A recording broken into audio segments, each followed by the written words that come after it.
Okay, this is our last week of doing LaTeX. I'm gonna post a few videos, some from the last time I taught it, some new about the exam class. That is how you can write an exam in LaTeX. Now, for those of you who aren't going to be teachers, I don't know how relevant this will be. But you're not gonna have to. You don't have to write an exam if you're not gonna have to. Um, Sorry, my words got a little mixed up there. You will not be turning in. So this week's assignment is going to be a little bit different. So I'm going to post the exam videos on how to make an exam because I think it is very helpful. It's one of the I think kind of practically speaking in my life now, it's one of the biggest uses of LaTeX. It's just very very good. And then you can even go above and beyond and like use Python packages to make your LaTeX exam classes kind of do even better. But anyway, I'm going to post the videos, some old ones, some new ones. You can look at those and learn how to write an exam using LaTeX. I'm going to post my exam, kind of my exam shells that I use in one of the weekly modules or in the week 7 module. I'm just gonna copy. I'm just gonna copy and paste it. I'm gonna paste it as a .txt file just because when you open a .tex file in Canvas, it doesn't know what to do with it. But if you open a .txt file, it'll usually open it, and you can just copy and paste it into Share LaTeX. Yeah, I know there's probably better ways to do things, but that's just how I'm gonna do it. For now, anyways. Okay, so what the main thing that I want you to do this week, kind of assignment wise, is I just published Project 2.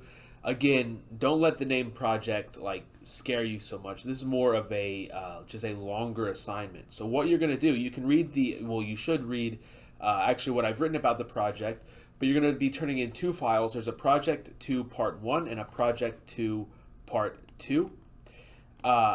And you're going to be turning in two things. So you're going to be writing a mathematical paper. Now, when I say mathematical paper, I'm thinking like 1 page. If you needed to go to 2 pages, that's fine. But I'm thinking something about 1 to 2 pages, including a title. And what I want you to do is I want you to write about a mathematical topic of your choosing. Now, you can choose any mathematical topic. You can talk about adding numbers, all the way up to like cohomology or whatever it is you want to talk about. Okay? That's what you're going to do in the project, and I've given technical requirements in Project 2 Part 1, like what exactly you need to include, and you're going to be turning in a .txt file with your LaTeX code, and I'm going to open it up and look at it. The other thing you're going to be turning in is a discussion of your project in which you answer some questions about your paper. So who is the intended audience, what is a topic, all of these sorts of things. Have the readings that we've gone through this semester helped you at all? Have they kind of not helped at all? Just kind of been neutral? I hope they haven't been harmful. That would be a weird thing to see, but I would love to see it. Whatever you guys want to say, it's fine. This is one of my favorite projects to grade because all y'all will put interesting things there, and put interesting things in interesting ways. And every paper so far I guess, with maybe 1 or 2 exceptions, every paper I've read has been interesting. But again, brevity. The idea is to think through how well you want to communicate. Or sorry, it's interesting when I'm having a difficult time communicating about communicating. Anyways, spend time thinking about the question. So I say in the assignments, I say to read Part 1 first, then read I say in the assignment to read Part 1 first. That's going to give you the instructions. Part 2 is basically empty, but really you should think about the discussion, what you want to do in the discussion. You should almost write the discussion first in a certain way because that'll give you an idea of how you want to write your paper. I hope that makes sense. Sorry about that.